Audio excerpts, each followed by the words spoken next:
যখন কঠিন সময় হয়ে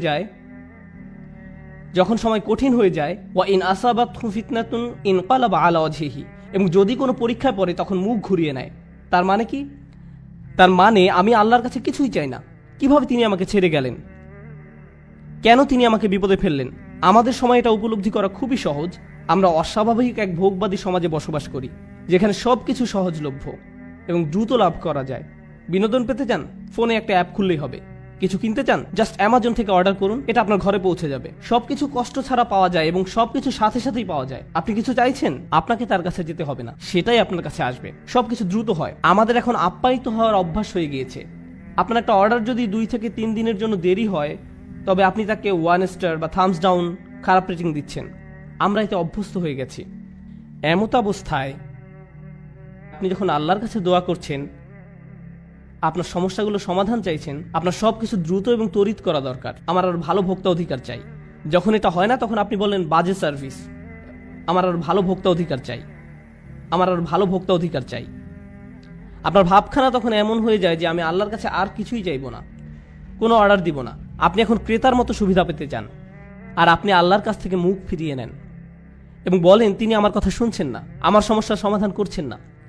বুঝতে চেষ্টা করুন যে সবার জন্য আল্লাহর পরিকল্পনা রয়েছে। 2টো উদাহরণ দিচ্ছি। ইয়াকুব আলাইহিসসালামের ক্ষেত্রে দেখুন, তিনি তার ছেলে ইউসুফ আলাইহিসসালামকে হারিয়ে ফেলেন। আল্লাহ বহু বছর পর সেই সন্তানকে তার কাছে ফিরিয়ে দেন। আবার মুসা আলাইহিসসালামের ক্ষেত্রে, মুসা আলাইহিসসালামের মা তার সন্তান হারিয়েছিলেন, কিন্তু কয়েক ঘন্টার ব্যবধানে আল্লাহ সে বাচ্চাটাকে ফেরত দেন। কেননা কয়েক ঘন্টার মধ্যেই যখন বাচ্চাটা ক্ষুধার্ত হয়, পরবর্তী খাবার সেই একই মায়ের কাছ থেকেই পায়, কারণ সে অন্য কারো কাছ থেকে খাবে না। আমি কি বলতে চাচ্ছি? এই জগতে আল্লাহ কখনো কখনো নিমেষে আমাদের বিপদমুক্ত করেন, আবার কখনো বা বহু বছর পরে বিপদমুক্ত করেন, কিন্তু প্রতি ক্ষেত্রেই আল্লাহ ভালোর জন্যই করেন। আমি কি বলতে চাচ্ছি? ভালোর জন্যই করেন। আমি বিশেষত ইয়াকুব আলাইহিসসালামের গল্পটা পছন্দ করি, কেননা এই ঘটনার কল্যাণকর দিকগুলো চিন্তা করে দেখুন একবার। এত বছর ধরে বাবা কাঁদলেন এবং প্রায় নিজের দৃষ্টিশক্তি হারিয়ে ফেললেন, তাই না? কোরআনের ভাষা অবিয়াদ্দাত আইনাহু। কোন কোন আলেম যেমন আলুসি রহমতুল্লাহ আলাইহি মন্তব্য করেন তিনি কাঁদতে কাঁদতে অন্ধ হয়ে গিয়েছিলেন। এখন এই পুরো সময়টা জুড়ে ইউসুফ আলাইহিস সালাম কোথায় ছিলেন? তিনি ছিলেন জেলে। প্রথমত তিনি ছিলেন শিশু শ্রমিক এবং বড় হওয়ার পর জেলে যান, বহু বছর জেলে কাটান। হয় তিনি ছিলেন শিশু শ্রমিক, নতুবা তিনি জেলের কয়েদি হিসাবে জীবনযাপন করেন। প্রথমত তিনি ছিলেন শিশু শ্রমিক, নতুবা তিনি জেলের কয়েদি হিসাবে জীবনযাপন করেন। সুন্দর জীবন ছিল না, এটা সুন্দর জীবন নয়। কিন্তু এরপরও যখন তিনি রাজার স্বপ্নের অর্থ বলেন এবং সেই স্বপ্নের অর্থ হয় যে পুরো অর্থনীতিতে 7 বছরের মধ্যে ধস নামবে, মানুষজন দুর্ভিক্ষে মারা যাবে, একজনই তখন সেই সমস্যার সমাধান জানতেন, তিনি হলেন ইউসুফ আলাইহিস সালাম। যদি তিনি জেলে না থাকতেন তাহলে রাজাকে সাহায্য করতে পারতেন না। বুঝতে পেরেছেন? যদি ইউসুফ আলাইহিস সালাম পুরোটা সময় নিজের বাবার সাথে কাটাতেন তাহলে এমন ঘটনা ঘটতো না।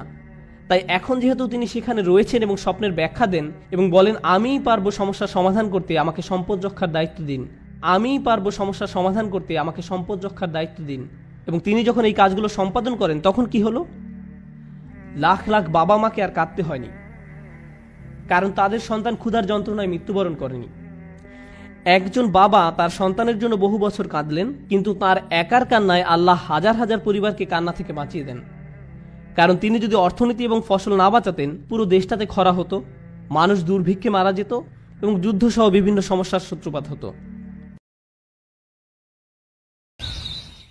আপনাদের সূরাতুর রহমান নিয়ে কিছু বলবো, এরপর সূরাতুল ওয়াকিয়াতে যাব। আসলে না, সূরাতুল ওয়াকিয়া দিয়ে শুরু করি। সূরাতুল ওয়াকিয়াটি একটু বড় সূরা। এই সূরাটির শুরুতে আপনি দেখবেন জান্নাতে যাওয়া কিছু মানুষের কথা বলা আছে। আস-সাবিকুন আস-সাবিকুন উলাইকাল মুকাররাবুন ফি জান্নাতিন নাঈম সুল্লাতুম মিনাল আউয়ালিন ওয়া কলিলুম মিনাল আখিরিন। একদম সর্বপ্রথম সামনের ভিআইপি সিটে বসা লোক, যেগুলো জান্নাতে যাবে, যারা জান্নাতে যাবে,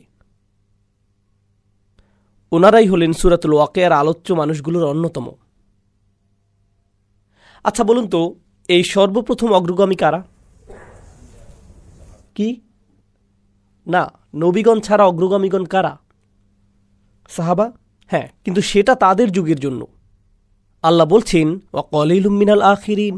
কেন জানেন? প্রত্যেক প্রজন্মেই তাদের নিজস্ব সাবিকুন আছে। প্রত্যেক প্রজন্মেই 2015 সালের নিজস্ব সাবিকুন আছে, 2025 সালেরও কিছু নিজস্ব সাবিকুন আছে, 2055 সালেও যদি আল্লাহ ততদিনে কিয়ামত না আনেন, তাহলে তখনও সে কালের সাবেকুন থাকবেন। বুঝতে পারছেন? এখনও শেষ না, কিন্তু প্রত্যেক জাতিরই নিজস্ব সাবেকুন থাকবেন। শুধু পার্থক্যটি হল প্রথম যুগের সাবেকুনদের অনুপাত শতকরা হার বেশি ছিল। আপনাদের এটা একটা উদাহরণ দিয়ে বুঝিয়ে দিচ্ছি। কল্পনা করুন 800 জন মানুষ একটি পরীক্ষা দেয়। যদি সাহাবীদের সময় ইমানের এই পরীক্ষা 800 জন মানুষ দেয়, তাহলে 750 জনই 90% বেশি নাম্বার পাবে। তো তারা হলেন গোল্ডেন এ প্লাস।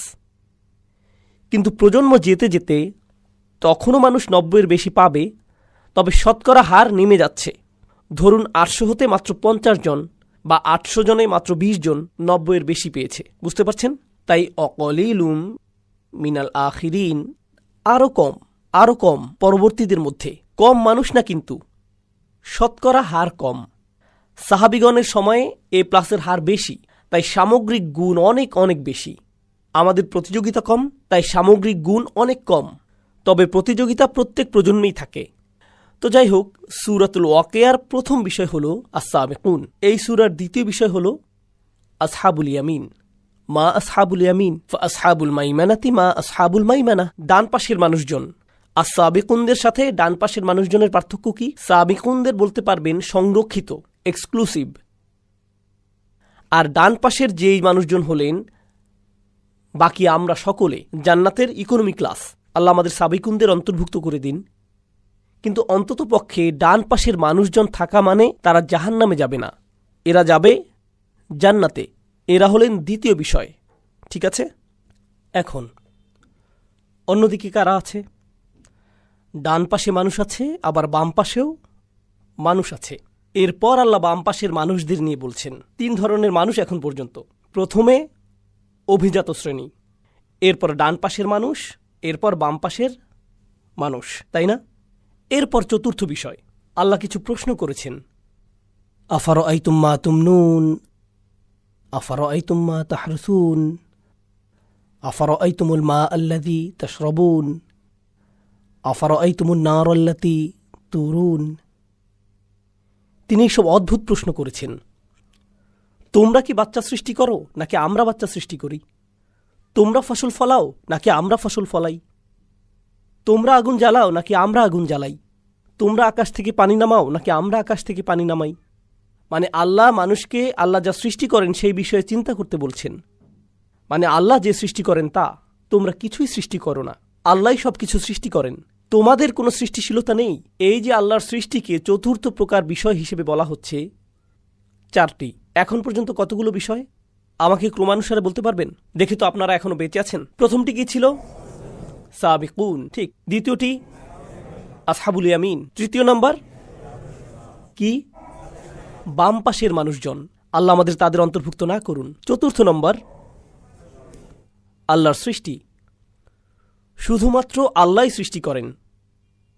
আর পঞ্চম বিষয়টি হল ফালা উকসিমু বিমা ওয়াকিআন নুজুম ওয়া ইন্নাহু লাকসামুল লাউ তা'লামুনা আযীম ইন্নাহু লাকুরআনুন কারীম ফি কিতাবিম মাকনুন লা ইয়ামাসসুহু ইল্লাল মুতাহহারুন তানযীলুম মির রাব্বিল আলামিন। এই বিষয়টি হল কোরআনের বিশেষত্ব, মহিমা সম্পর্কিত, কোরআনের অসাধারণ গুণ সম্পর্কিত। ছোট ব্যাপার না কিন্তু। 5টি বিষয় সূরার শেষটি পুরোটা সংক্ষেপে বলে দেয়, কিন্তু এগুলোই প্রধান 5টি বিষয়। সূরাতুর রহমান আমরা পড়ার চেষ্টা করছি, তাই না? সূরাটির প্রথম বিষয় কি আমাকে বলুন তো? আর রহমান ও আল্লামাল কুরআন। প্রথম বিষয়টি কি? কুরআন। সূরাতুল ওয়াকিয়াতে কোরআন কি একটি বিষয় ছিল? ছিল। কোথায়? বিষয় নম্বর 5। তাহলে সূরা রহমানে এটা প্রথম বিষয় আর সূরা ওয়াকিয়াতে এটা পঞ্চম বিষয়। ওকে, সূরাতুর রহমানের দ্বিতীয় বিষয় হল আল্লাহর সৃষ্টিরা। ওয়াশ-শামসু ওয়াল কমারু বিহুসবান ওয়ান নাজমু ওয়াশ-শাজারু ইয়াসজুদান ওয়াস-সামা রাফাআহা ওয়া ওয়াদাআল মিজান। তাহলে দ্বিতীয় বিষয় কি? আল্লাহর সৃষ্টি। সূরাতুল ওয়াকিয়ার চতুর্থ বিষয় কোনটি ছিল? আল্লাহর সৃষ্টি। সূরাতুর রহমানের তৃতীয় বিষয় হল বিচার দিবস, কিভাবে পাপীরা বিপদে পড়বে আর জাহান্নামে চলে যাবে। বিচার দিবস আর জাহান্নামের আগুন হল সূরাতুর রহমানের 3 নম্বর বিষয়। সূরাতুল ওয়াকিয়াতে ৩ নম্বর বিষয় কি ছিল? বাম দিকের মানুষ যারা বিচার দিবসে দাঁড়িয়ে শেষমেশ জাহান্নামে নিক্ষিপ্ত হবে। সম্পর্কটা দেখতে পাচ্ছেন? সূরাতুর রহমানের ৪র্থ বিষয় হল জান্নাত। ওয়ালিমান খাফা মাকামা রাব্বিহি জান্নাতান। আর যে তার রবের সামনে দাঁড়াতে ভয় করে তার জন্য থাকবে 2টি জান্নাত। আচ্ছা, অন্তত আপনি আল্লাহকে ভয় করেছেন। আপনি সবচাইতে ভালো ছিলেন না, ঠিক আছে, তবে অন্তত তাকে ভয় তো করেছেন। সূরাতুল ওয়াকিয়াতে 2য় বিষয় কোনটি ছিল বলুন তো এবার? ডান পাশের মানুষজন অন্তত আল্লাহকে ভয় তো করেছে, তাই তারা জান্নাতে চলে যাবে। সূরাতুর রহমানের শেষ বিষয় হল অসাধারণ সুপার স্পেশাল ডিলাক্স প্যাকেজের জান্নাত। ইখতিলাফ নিয়ে পরে বলছি, আপাতত সহজ করে বলি, এটা হচ্ছে সবচাইতে সুন্দর। ওয়ামিন দুনিহিমা জান্নাতান, অন্য একটি জান্নাত, আলাদা স্পেশাল জান্নাত। এর মধ্যে আরও অসাধারণ জিনিসপত্র আছে। তো একটা জান্নাত আবার অন্য এক প্রকার জান্নাত, এটাই হলো শেষ বিষয়, স্পেশাল জান্নাত। সূরাতুল ওয়াকিয়ার প্রথম বিষয় কি ছিল? সাবিকুন সাবিকুন কোথায় যাবে? জান্নাতের সেই স্পেশাল জায়গায়। সূরাতুর রহমানের 5টি বিষয় আর সূরাতুল ওয়াকিয়ার 5টি বিষয়। 1 2 3 4 5, 5 4 3 2 1, আয়নার মতো। কুরআন অবিশ্বাস্য রকমের গোছানো। আমরা এখনো সূরাটি শুরু করতে পারিনি, আমরা শুধু পরিবেশটা বুঝতে চেষ্টা করছি। এটা শুধু স্থানটি চেনা, এটা জরুরি, কারণ এর মাঝে আপনি কোরআনের সৌন্দর্য বুঝতে পারবেন, কত গোছানো তা দেখতে পাবেন। আমি জানি না আপনারা মুসলিম বিশ্বে এমনটা দেখেন কিনা, কিন্তু আমি আমেরিকাতে বেড়ে উঠতে গিয়ে কোরআনের ব্যাপারে প্রথম শুধু সমালোচনাই দেখতাম। কলেজে গিয়ে আমি কোরআনের কোনো প্রশংসা শুনিনি, সমালোচনাই হতো। শুধু যে এটার বিষয় তারা অবিশ্বাস করে এরকম না, বরং এর বিন্যাস নিয়েও সমালোচনা করত। এটা নাকি অগোছালো, নির্দিষ্ট গঠন নেই, এসব বলতো। আমি বলতাম, কি বাজে কথা যত সব, সবচাইতে অবিশ্বাস্য গঠন তো এখানেই। তোমরা মনোযোগ দাও না, এজন্য দেখতে পাও না, তাই দেখতেও পাও না, কারণ আল্লাহ এর দরজা অমনোযোগীদের জন্য খুলে ধরেন না, খোলেন না তিনি। আফালা ইয়াতাদাব্বারুনাল কুরআন ওয়ালাউ কানা মিন ইনদি গায়রিল্লাহ লাওয়াজাদা ফীহি ইখতিলাফান কাসীরা। তারা কি তবে কোরআন নিয়ে গভীর চিন্তা ভাবনা করে না? কারণ এটা আল্লাহ ছাড়া অন্য কারো পক্ষ থেকে হলে এতে অনেক অসঙ্গতি দেখতে পেতে। এর মানে হলো, যখন আপনি কোরআনে মনোযোগ দেবেন, আবিষ্কার করবেন যে এটা শুধু আল্লাহর পক্ষ থেকেই হতে পারে। আপনার কাছে পরিষ্কার হয়ে যাবে যে এটা মানুষ থেকে হতেই পারে না, পরিষ্কার হয়ে যাবে। এখন আমরা সূরার সূচনা শুরু করতে প্রস্তুত হলাম। সূরাতুর রহমান, চলুন শুরু করি। কিছু জিনিস আপনাদের জানাতে হবে। আমি নিজেকে দিয়ে শুরু করি। আমার পেশা হলো শিক্ষকতা, জীবিকার জন্য শেখাই। আর শিক্ষকতা পেশায় আমি অনেক কিছু শিখেছি। আপনাদের সেখান থেকে একটি বলছি, কারণ এই সূরার সাথে সেটা সম্পর্কিত। ক্লাসরুমের ভেতর আমি আরবি শেখাই। আরবি শেখানো কিন্তু কঠিন। অনেক ধরনের হাস্যরস করে ছাত্রদের মনোযোগ ধরে রাখতে হয়, কারণ আরবি ভাষাটি ক্লান্তিকর। যেমনটা আমি আগেও বলেছি, আপনার ঘুমের প্রয়োজন হলে আরবি ক্লাসে ঢুকে যান, জীবনের শ্রেষ্ঠ ঘুম পেয়ে যাবেন। রফা নসব শুরু হতে হতেই আপনি অজ্ঞান। তাই অনেক সময় ধরে আমি ভেবেছি, এটা আমি কিভাবে শেখাবো, কি প্রশ্ন জিজ্ঞেস করব, যখন ছাত্ররা উত্তর দেবে সেটা নিয়ে কিভাবে ঠাট্টা করব, সবাইকে কিভাবে জাগিয়ে রাখব। সেটা কিন্তু এই লেকচারের মতো না। এই লেকচারে আপনাদের আমি শেখাচ্ছি না, কিছু প্রশ্ন করছি আপনাদের, তবে আপনাদের জেকে ধরছি না, আপনাদের নামও জানি না, আর ভুল উত্তর দিলে আপনাদেরকে মুরগিও বানাচ্ছি না। এখানে সেটা করছি না আমি। কিন্তু আমার ক্লাসরুমে যখন পড়াই, সেই ছাত্ররা কান্না করে দেয়। তারা কিন্তু ঈমান বেড়ে গেছে তাই কাঁদছে না, কান্নার অন্য কারণ আমি দেই তাই কান্না করে। শিক্ষক হিসাবে সেটাই করি, সেটা ভিন্ন জিনিস। কারণ শিক্ষকতায় অনেক কাজ করতে হয়। আপনার ব্যাখ্যা করতে হয়, ছাত্রদের পুনরাবৃত্তি করাতে হয়, এরপর ছাত্রদের বিভিন্ন প্রশ্নের উত্তর দেওয়াতে হয়, যেন জানতে পারেন যে তারা বুঝছে কি না। আপনি শুধু তাদের পুনরাবৃত্তি চান না, আপনি চান যেন তারা বুঝে, তাই না? এভাবে প্রশ্ন উত্তর আগে পিছে এদিক সেদিক করতে হয় না বোঝা পর্যন্ত। তো আমি অধ্যায়টা রেডি করলাম। আমি নিজের উপর বেশ খুশি, ভাবছি জীবনের সবচাইতে সুন্দরভাবে বোঝাবো আমি এবার। তো আমি ক্লাসে গেলাম, সবাইকে পড়ালাম, সেটা আমি খুব খুশি। সুন্দর উদাহরণ দিয়েছি, ছাত্রদের জিজ্ঞেস করেছি, সবাই বলল বুঝেছে। বুঝেছি, কি অসাধারণ। 1 ঘন্টা পর একজন ছাত্র হাত তুলল, উস্তাদ আমি বুঝিনি। আচ্ছা ওকে, কোনো সমস্যা নেই, তুমি বোঝুনি? কোন অংশটি বোঝুনি বলো তো? সে বলল কিছুই বুঝিনি। আপনি কি আবার সবকিছু বুঝিয়ে বলবেন? সবকিছু মানে কি? মানে সবকিছুই। আমি কিছুই বুঝতে পারিনি। এখন ক্লাসের বেশিরভাগ ছাত্র বিরক্ত হয়ে গেল। কিরকম গাধা সে, কি পরিমাণ গর্ধব! 1 ঘন্টা কিছুই বলল না, ঘন্টা শেষে বলছে আমি কিছুই বুঝিনি। তাই আমি বললাম তোমরা চিন্তা করো না, সমস্যা নেই, তার জন্য আমি আবারও বলবো। তোমাদেরও আরেকবার রিভিউ হয়ে গেল। আর এইবার আমি পুরো ক্লাসের দিকে মনোযোগ দেইনি। কার দিকে মনোযোগ আমার? সেই ছেলেটি। এই বুঝতে পেরেছ? হ্যাঁ ঠিক ঠিক। আচ্ছা, 1 ঘন্টা পর সে আবার হাত তুলল, উস্তাদ বুঝিনি কিছুই। ওকে, ক্লাসের বাকিরা চলে যেতে পারো, আমি লাঞ্চ করতাম, সেটা বাদ দেই। তুমি আসো আমার কাছে, তোমাকে সরাসরি বুঝিয়ে দিচ্ছি, সেটাই মনে হয় ভালো হবে। আচ্ছা ওস্তাদ। তো আমি তাকে নিয়ে বসলাম, প্রত্যেকটি উদাহরণ ধরে ধরে বুঝালাম যেন বুঝতে পারে। সব শেষে সে আবার বলে, উস্তাদ আমি জানি না আপনি কেমন শিক্ষক, তবে আমি এখনো বুঝি না। না না না, এত সহজে ছাড়ার পাত্র না আমি। তুমি আমার বাসায় চলো, রাতের খাবার খেতে খেতে তোমাকে আরেকবার বোঝাবো। সে বাসায় আসলো, তাকে আবারও সব কিছু বোঝালাম। সব শেষে সে কি বলল?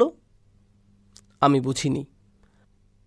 আচ্ছা ঠিক আছে, একটা বুদ্ধি আছে, আমার বাসায় তোমার জন্য একটা ঘর করে দিচ্ছি, তুমি আমার বাসায় থাকো, প্রত্যেক দিন সকালে উঠে তোমাকে বোঝাবো এটা, ব্রাশ করতে করতে, যতদিন না এটা তোমার হচ্ছে। শিক্ষকরা কি এমন করে কখনো? না, আমিও এমন করি না। কিন্তু আপনি যদি আমার মতো পাকিস্তানের লোক হন, তবে 1 ঘন্টা বোঝানোর পর যদি ছাত্র হাত তুলে বলে আমি বুঝিনি কিছুই, তখন সুন্দর একটা শেখানোর পদ্ধতি আছে, এটাকে বলে বোর্ড অফ এডুকেশন। সেটা আসলেই একটা বোর্ড।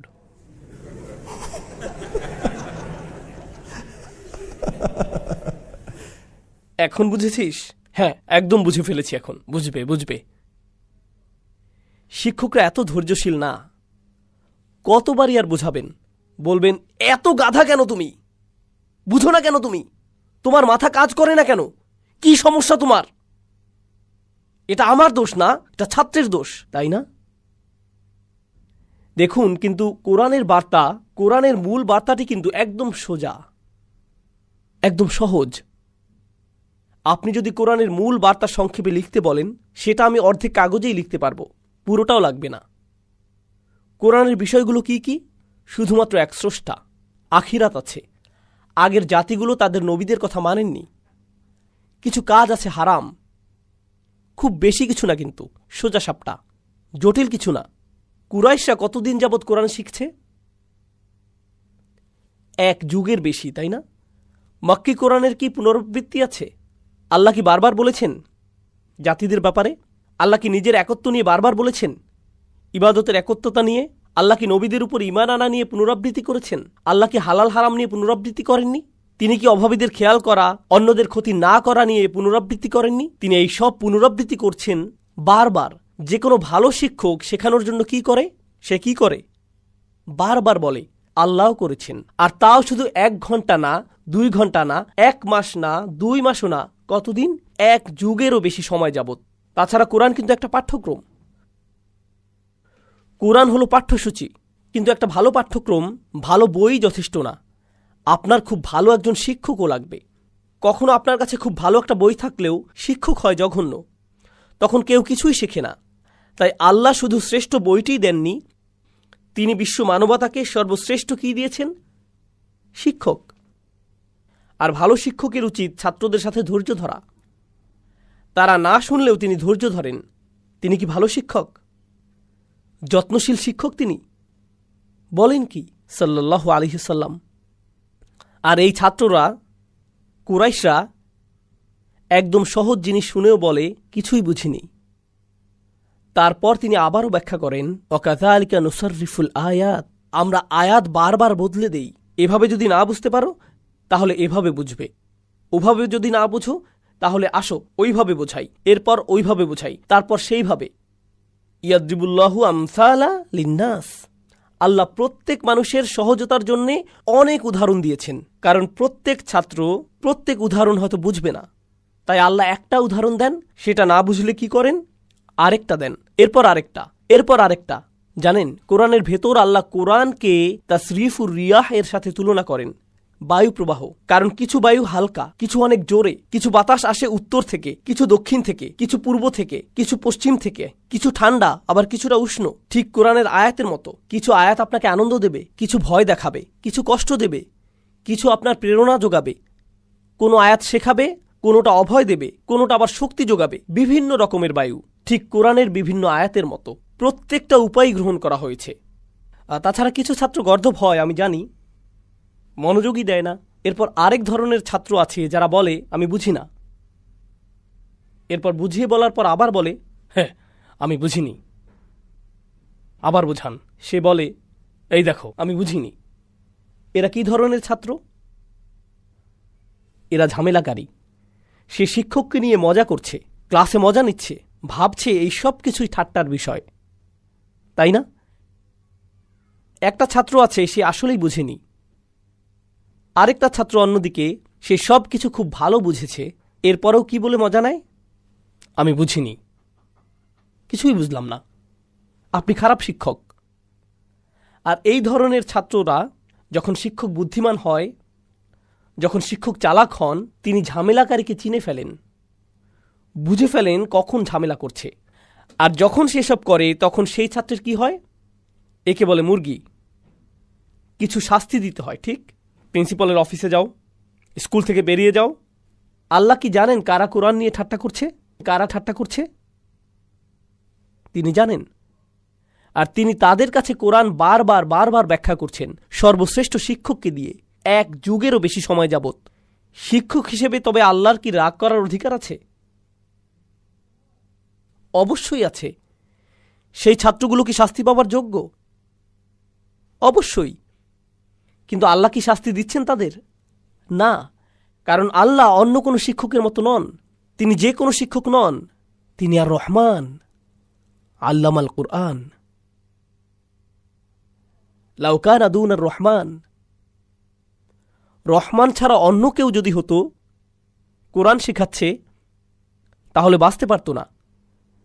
বরং আমি অনেক সময় বলি, অনেক সময় যখন এইসব ক্লাসগুলো নেই, তখন অডিয়েন্সে বসা কেউ কেউ হাফেজও থাকেন, এমন শিক্ষকও থাকেন যারা বাচ্চাদের কোরআন হিফজ করান। আর হিফজ মাদ্রাসাগুলো, তাহফিজের মাদ্রাসাগুলোর ছাত্ররা তাদের শিক্ষকদের ভয়ে কাতর। তারা যদি সঠিকভাবে সবক দিতে না পারে, 1টা 2টা বা 3টা ভুল যদি করে, তবে উস্তাদের হাতে পাইপ আছে, চাবির চেইন আছে।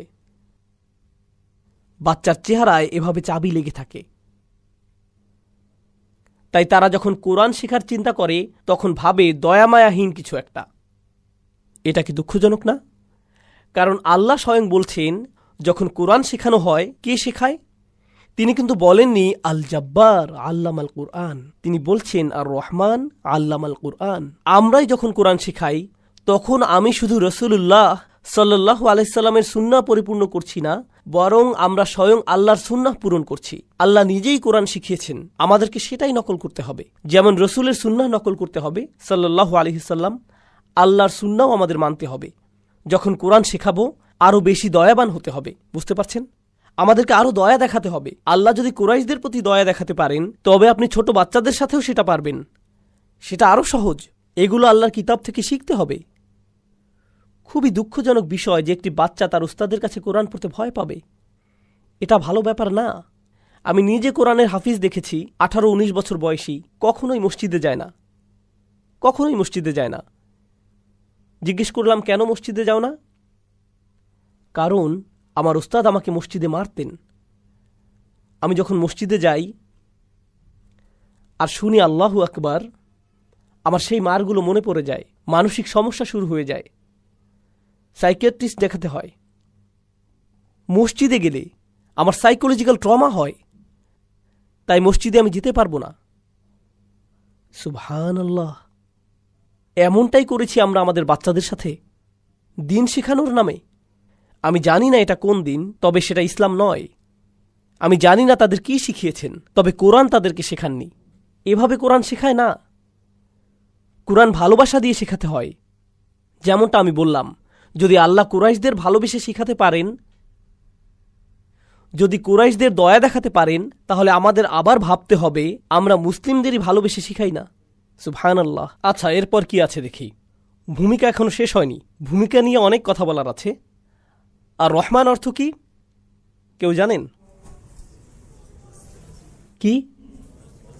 মার্সিফুল। আমি জানি ইংলিশ অনেকেরই প্রথম ভাষা নয়, তবু আপনারা ইংরেজি সম্পর্কে জানেন। মাশাআল্লাহ, এখানে সবারই ইংরেজিতে দক্ষতা অনেক বেশি। আপনাদেরকে মার্সি বা দয়া শব্দের সমস্যাটি জানাচ্ছি। যখন রহমা অনুবাদ করি মার্সি বা দয়া হিসেবে, এখানে একটু সমস্যা আছে, আপনাদের বুঝিয়ে বলছি। যখন আমরা দয়ার কথা বলি তখন তা বলতে ছেড়ে দেয়া বোঝাই। উদাহরণস্বরূপ, সৈন্যরা পুরো গ্রাম ধ্বংস করে দিল, কোনো দয়া তারা দেখায়নি। এর মানে তারা কাউকেই ছাড়েনি। পুলিশ অফিসার আমাকে ফাইন করল, কোনো দয়া দেখায়নি। আমি বিচারকের কাছে দয়া ভিক্ষা চাইলাম, আমি আমার শিক্ষকের কাছে দয়া ভিক্ষা চাইলাম। আমি প্লেট ভাঙার পর আম্মার কাছে দয়া ভিক্ষা চাইলাম। দয়া ভিক্ষা চাওয়া মানে আমাকে শাস্তি দেবেন না বলা। বুঝতে পারছেন? বাংলা ভাষায় যখন দয়া শব্দটি ব্যবহার হয় তখন শাস্তির কথাই মাথায় আসে, তখন শাস্তির চিন্তাই মাথায় আসে, যে সেই শাস্তি থেকে মুক্তি হলো। অর্থাৎ আপনার অবচেতনভাবেই শাস্তির কথা চলে আসে, অর্থাৎ আপনার মনে অবচেতনভাবেই শাস্তির কথা চলে আসে। সেই শাস্তি থেকে মুক্তি পাওয়াটাই দয়া। এখন এখানে কয়জন আছেন টেক ইন্ডাস্ট্রিতে, টেকনোলজি ইন্ডাস্ট্রি, প্রোগ্রামার? আচ্ছা, আপনারা ডিফল্ট বিষয়টা তো বোঝেন। দয়া শব্দের ডিফল্ট পজিশন হল শাস্তি, কিন্তু রহমা শব্দে শাস্তির কোনো বিষয়ই নেই। আপনাকে শাস্তি থেকে মুক্তি দেওয়া হচ্ছে না এখানে যখন রহমা উচ্চারণ করেন, এটা আসেই না একদম। এটাই হলো রহমার বদলে দয়া শব্দ ব্যবহারের সমস্যা। তাহলে রহমা শব্দটি কোত্থেকে আসে? এটা আসে রাহম শব্দ থেকে, যার প্রকৃত অর্থ হলো মায়ের পেট, গর্ভ। রাহম হলো মায়ের গর্ভ। যখন অন্তঃসত্ত্বা কোনো মহিলার কথা চিন্তা করেন, তার পেটে একটি বাচ্চা চিন্তা করেন, শাস্তির কথা মনে হয়? তাহলে বলুন তো কি চিন্তা করেন? একজন মহিলা, তার পেটে একটি বাচ্চা, হয়তো 3 মাসের অন্তঃসত্ত্বা বা 5 মাস, 6 মাস, হয়তো পেটের ভেতর বাচ্চাটির লাথি মারার বয়স হয়েছে। যেমন আমার মা বলেছিলেন, আমি নাকি এমন করতাম, আমি মনে হয় টায়ার্ড হয়ে হাত পা বেশি ছোড়াছুড়ি করতাম পেটের ভেতর মধ্যরাতে। তো ভালো, মা তার বাচ্চার ব্যাপারে কি অনুভব করে? সে এখনো বাচ্চাটি দেখেনি, এখনো দেখেনি নিজের সন্তানকে। তার অনুভূতি কি? ভালোবাসা। প্রথম যে শব্দটি মাথায় আসে সেটা কি? ভালোবাসা। দ্বিতীয় যে শব্দটি মনে আসে তা হলো সুরক্ষা। সে টেবিলের কোণাগুলো খেয়াল করে, নিজে নিরাপদ থাকতে চায়, এক পাশে ফিরে শোয়, তাই না? দেখে শুনে খাওয়া দাওয়া করে, সর্বক্ষণ পেটের বাচ্চাকে আদর করে। যে আদর যত্ন করে, যে ভালোবাসে, যে আদর যত্ন করে, যে জিনিসকে যত্ন, ভালোবাসা আর সুরক্ষা দেয়া হয়। আচ্ছা, অন্যদিকে বাচ্চাটি, তার জন্য কি মায়ের কষ্ট হচ্ছে? হ্যাঁ, সে মায়ের খাবার খাচ্ছে, মহিলাটি খায় আর সে তার পুষ্টি নিয়ে নিচ্ছে, আর সে ভেতরে থাকে। আমি আপনি মায়ের পেটের ভেতর যখন ছিলাম, কোনো ভাড়া দিতে হয়নি, খাবারের অপেক্ষা করতে হয়নি, এমনি এমনি এসেছে। নিজেদেরকে পরিষ্কার করতে হয়নি, কিছুই করতে হয়নি। তাছাড়া জন্ম হবার সময় তাকে প্রায় মেরেই ফেলেছিলাম, তাই না? প্রায় মেরেই ফেলেছিলাম। আর যদিও মাকে মেরেই ফেলেছিলাম প্রায়, তবুও আমাদেরকে ভালোবাসে বের হবার পর থেকেই।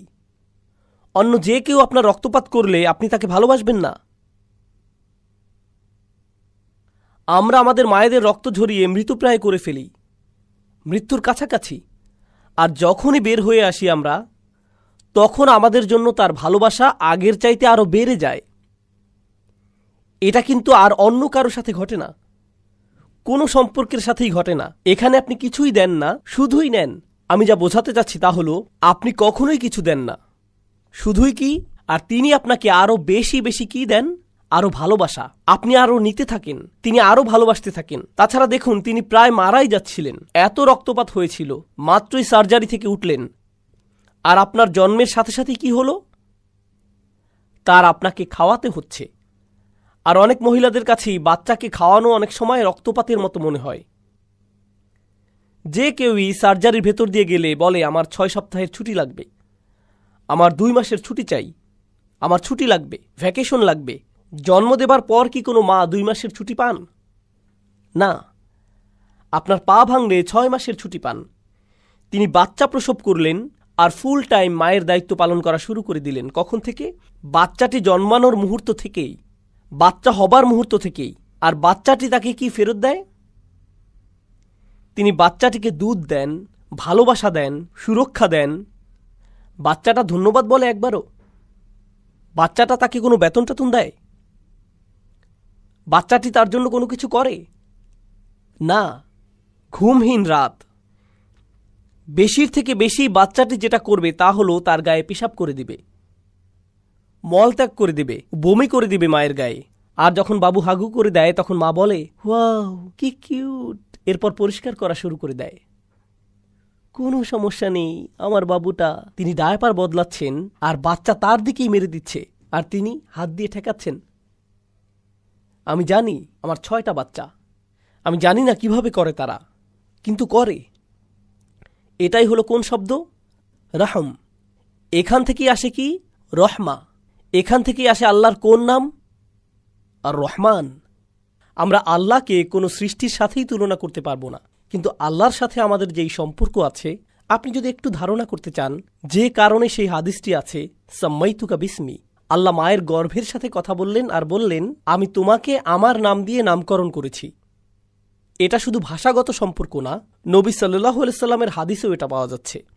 এক হাদিসে কুদসিতে তিনি মায়ের গর্ভের দিকে তাকিয়ে বললেন, যে গর্ভ আল্লাহ সৃষ্টি করেছেন, আমি আমার নাম দিয়ে তোমার নামকরণ করেছি। এর একটি কারণ আছে, সেটা হলো আল্লাহ আপনার কি হয় তা যদি একটু ধারণা পেতে চান, আপনি পুরোটা বুঝবেন না, তবে সেই অসীম সাগরের যদি এক বিন্দু পেতে চান, তবে কার কথা চিন্তা করবেন? আপনার মায়ের কথা ভাববেন।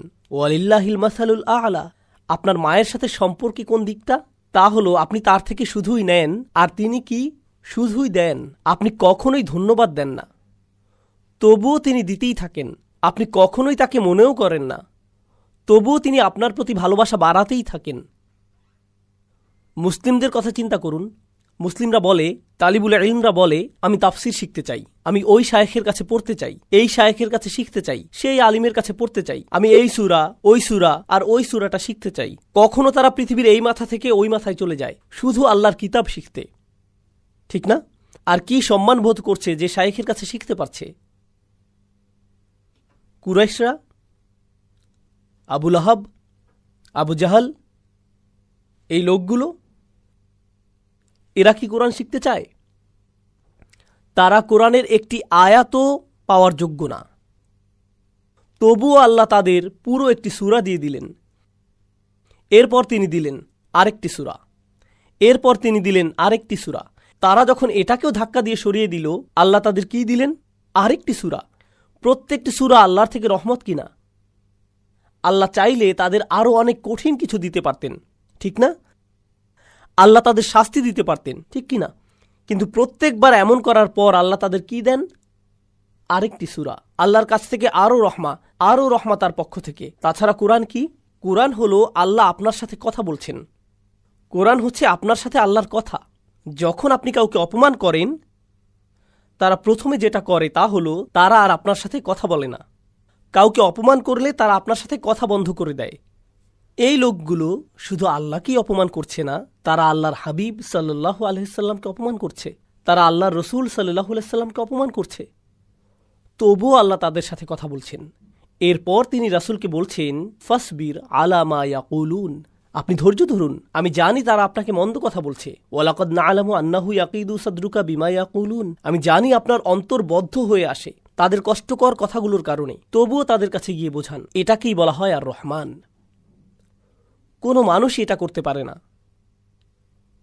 আমি আপনাদের জানি না, মুসলিম হিসেবে আমি আপনাদেরকে ভালোবাসি, কিন্তু কেউ যদি আমাকে এসে বলেন আপনি হচ্ছেন একটা শয়তান, আপনি খারাপ, মানুষকে বিভ্রান্ত করছেন, আপনি কাফির, আপনি এটা, আপনি ওটা, অনেক গালমন্দ করলেন, এরপর আমার মাকে নিয়ে কথা বললেন, আমার বাবাকে নিয়ে কথা শোনালেন, আমার স্ত্রীকে নিয়ে মন্দ কথা বললেন, আমার মেয়েদেরকে নিয়ে খারাপ কথা বললেন, আমার বোনকে নিয়েও, আমি কিন্তু আংশিক পাঠান, তাই সাবধান।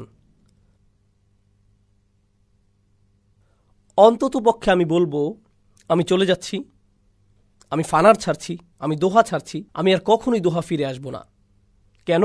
কেউ বলল আপনি আর দোহাতে কেন যান না? একটা লোক ছিল, সে আমার কাছে এসে যা যা বলল, আমি আর যেতে চাই না ওখানে। আপনারা সবাই কি আমাকে অপমান করেছেন, নাকি শুধু একজন? শুধু একজনই যথেষ্ট আমার বিরক্ত হবার জন্য, দরকার নেই। রাসূলুল্লাহ সাল্লাল্লাহু আলাইহি সাল্লাম কুরআন তেলাওয়াত করছেন এই লোকগুলোর কাছে, আর তারা তাকে অপমান করেই যাচ্ছে। আমি তো কিছুই না। কেউ এসে আমাকে অপমান করলে আমি কি বলি? এই জানো আমি কে? আমি ইউটিউবে আছি, দেখে নিও কে আমি। কেউ যদি রাসূলুল্লাহ সাল্লাল্লাহু আলাইহি সাল্লামকে অপমান করে, তবে হ্যাঁ, তার অধিকার আছে বলার আল্লাহ বলেছেন ওয়ালামু আন্না ফীকুম রাসূলুল্লাহ। এটা ছোট কোনো বিষয় না। আর সেই একই নবী সাল্লাল্লাহু আলাইহি সাল্লাম তাকে আবু জাহাল অপমান করল, অথচ পরদিনই তিনি ফিরে এসে আবু জাহালের সাথে আবারও কথা বললেন। আর আবু জাহাল যে এমন এক জাহিল লোক, জাহিলিয়াতের বাপ, সে তাকে বলছে তোমার কি গতকাল যথেষ্ট হয়নি, আরও কিছু কথা শোনাবো আজকে তোমাকে। তাকে সে আরও বাজেভাবে পরদিন অপমান করল। নবীজি ফিরে গেলেন, আর আল্লাহ তাকে আবার পাঠালেন, যাও আবার কথা শুনে আসো, যাও আবার কিছু কোরআন শোনাও, তাকে কোরআন নিয়ে ঠাট্টা আবারও করতে দাও। তিনি এটাই করলেন প্রতিটা দিন, এক যুগেরও বেশি সময় যাবত। এটা কি সহজ মনে হয়? চিন্তা করে দেখুন তো। আলহামদুলিল্লাহ, আপনারা সম্মানিত মানুষ, মর্যাদাবান মানুষ। আপনারা যখন আপনারা কাজে যান, আশা করেন যে আপনার সাথে সম্মানজনক আচরণ করা হবে, ঠিক না? আপনি অফিসে গেলেন, আর কেউ আপনাকে কুকুর বলল, শুকর বলল, কোনো নোংরা কথা বলল, আপনার খারাপ লাগে? আপনি বাসায় আসলে সেটা আপনার চেহারাতেই দেখা যায়। আপনি বাসায় আসলে আপনার স্ত্রী বললেন কোনো সমস্যা, আমার কিছু বলতে ইচ্ছা করছে না। আপনার চাকরিটাই ছেড়ে দিতে ইচ্ছা করে, আপনার দেশ ছেড়েই চলে যেতে ইচ্ছা করে, কারণ কেউ একজন আপনাকে মন্দ কথা বলেছে। দেখছেন, ভালো লোক, ভদ্রলোক আর ছোট লোকের মধ্যে পার্থক্য আছে। যারা সারাক্ষণই নোংরা কথা বলতে থাকে, যারা নিজেদের বা অন্যদের কোনো সম্মান করে না, যখন মানুষ তাদের সাথে মন্দ কথা বলে তাদের ভালো লাগে, তাদের কিছুই যায় আসে না। নোংরা কথা বলল, তারা আরও নোংরা কথা বলে দেয়। কিন্তু যারা ভদ্রলোক, তাদের এসব সহ্য হয় না, এসব কথা তাদেরকে কষ্ট দেয়। যেমন আরবরা বলে রুব্বা কওলিন আশাদ্দু মিন সাউল, কোনো কোনো কথা মারের চাইতেও বেশি কষ্ট দিতে পারে। রসুল সাল্লাল্লাহু আলাইহি সাল্লাম হলেন সবচাইতে মর্যাদাবান ব্যক্তিত্ব, কিন্তু তাকে শুনতে হচ্ছে সবচাইতে মন্দ নোংরা কথাগুলো, বারবার বারবার বারবার। আর আল্লাহ তাঁর রসুলকে কত ভালোবাসেন আলাইহিস সালাতু ওয়াসসালাম, তবুও আল্লাহ বলছেন ফিরে যাও, আরেকটু ধৈর্য ধরো, তাদেরকে বলতে থাকো। এখন আল্লাহ এই সূরাতে কুরাইশদের উদ্দেশ্যে, এরপর পুরো মানবতাকে উদ্দেশ্য করে বলছেন, এটাকে বলে অকল্পনীয় ভালোবাসা। আর রহমান অবিশ্বাস্য রকমের, অকল্পনীয়, স্নেহময়, যত্নশীল প্রতিপালক। তিনি শুধুমাত্র, আর কেউ নন, যিনি কোরআন শিক্ষা দিয়েছেন, আল্লামাল কুরআন। চলুন এটা সম্পর্কে আরও দু একটা জিনিস শিখে সামনে আগাই। আমি ভূমিকাতে বেশি সময় নিচ্ছি, কারণ ভূমিকাটাই সবচাইতে বেশি গুরুত্বপূর্ণ অংশ। এই শুরুটা আপনারা বুঝলে বাকি সবকিছুই সহজ হবে, আর শুরুটা না বুঝলে আর কোনো কিছুই বোধগম্য হবে না। ঠিক আছে, এজন্য সময় নিচ্ছি। আরবি ভাষার ব্যাকরণে জুমলা আল ফাইলিয়া এবং জুমলা আল ইসমিয়া দুইটা বিষয় আছে। শুনে মনে হয় সহজ বিষয়, আপনারা আরবি না বুঝলেও সমস্যা নেই, ব্যাখ্যা করছি। কখনো আপনারা আরবিতে বলেন, আমি সহজে অনুবাদ করছি, আল্লাহ কোরআন শিখিয়েছেন, সহজ, আল্লাহ শিখিয়েছেন কোরআন। কিন্তু যদি বলেন প্রকৃতপক্ষে একমাত্র আল্লাহ তিনি কোরআন শিখিয়েছেন, এটা কিন্তু অন্যরকম। যখন বলেন প্রকৃতপক্ষে একমাত্র আল্লাহ তিনিই কোরআন শিখিয়েছেন, এর মানে আসলে বোঝাচ্ছেন ঘুণাক্ষরেও ভেব না যে এটা অন্য কেউ, শুধুমাত্র একমাত্র কে? আল্লাহ আজ্জা জাল্লা। কারণ তিনি বলেন আর রহমান আল্লামাল কুরআন। আর আপনি এখানে বসে শুনছেন, বা আমি বসে বসে তাফসির পড়ছি আমার অফিসে, যখন আপনি কোনো লেকচার শুনছেন আপনার গাড়িতে, কোরআন সম্পর্কে শিখছেন, যখন আপনি কোনো সূরা মুখস্থ করছেন, যখন কোনো বাচ্চা উস্তাদের কাছে বসে নুরানি কায়দা শিখছে, যখন কেউ তাজবিদ শিখছে, যখন কেউ তার শাইখের কাছে বসে তাফসির শিখছে, তার একজন শিক্ষক আছেন। সেই শিক্ষকেরও আছে একজন শিক্ষক, আবার সেই শিক্ষকেরও আরেকজন শিক্ষক আছেন। এভাবে পেছনে যেতে যেতে তাদের শিক্ষককে রাসূলুল্লাহ সাল্লাল্লাহু আলাইহি ওয়াসাল্লাম। আর কে রাসূলুল্লাহর শিক্ষক? জিবরাইল আলাইহিস সালাম। আর জিবরাইলের শিক্ষককে আল্লাহ। মূলত আপনি সরাসরি আল্লাহর সাথে সম্পর্কিত। যখন আপনি কোরআন শিখছেন তখন এই পুরো চেইনটা আল্লাহ বলছেন, এই চেইন ভুলে যাও, শুধু মনে রাখো আমি তোমাকে শেখাচ্ছি। আপনি সরাসরি সম্পর্কিত, আল্লাহই আপনার শিক্ষক। এই প্রথম পয়েন্টের গুরুত্বটা বুঝলে আমি আপনাদেরকে প্রথম বিরতি দেব। অনেকক্ষণ কথা বলেছি। আমেরিকাতে কখনো কখনো শিক্ষার্থীরা তাদের ইউনিভার্সিটি নিয়ে অনেক গর্ববোধ করে। কেউ বলছে আমি হার্ভার্ডে পড়েছি, আমি কলম্বিয়াতে পড়েছি, ইয়েল ইউনিভার্সিটিতে পড়েছি। ইসলামিক স্টাডিজে কেউ বলে আমি পড়েছি উম্মুল কোরাতে, আমি জামিয়া ইসলামিয়া মদিনাতে পড়েছি, আজহারে পড়েছি, আমি এই মাদ্রাসায় পড়েছি, ওই মাদ্রাসায় পড়েছি, আমি অমুক শাইখের কাছে পড়েছি, আমি অমুক কারির কাছে যা পেয়েছি। মানুষ এসবে গর্ববোধ করে কিনা? তো আপনি যখন কোনো গুরুত্বপূর্ণ কারো কাছে পড়েন, আপনি সেটার কারণে গর্ববোধ করেন।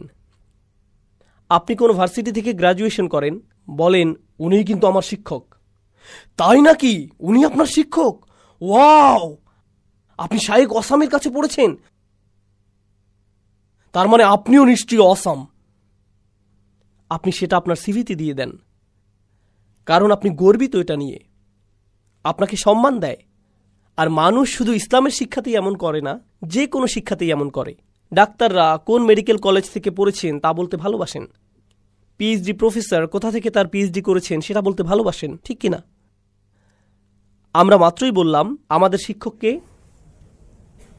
আপনার শাইখের একজন শিক্ষক আছে, তার একজন শিক্ষক আছে, কিন্তু সর্বপ্রধান শিক্ষককে, মানে এর চাইতে বড় ডিগ্রি আপনি পেতে পারেন না, এর চাইতে বড় সম্মান আর হতে পারে না যে আপনি বলবেন আল্লাহ আমার শিক্ষক আর রহমান আমার শিক্ষক।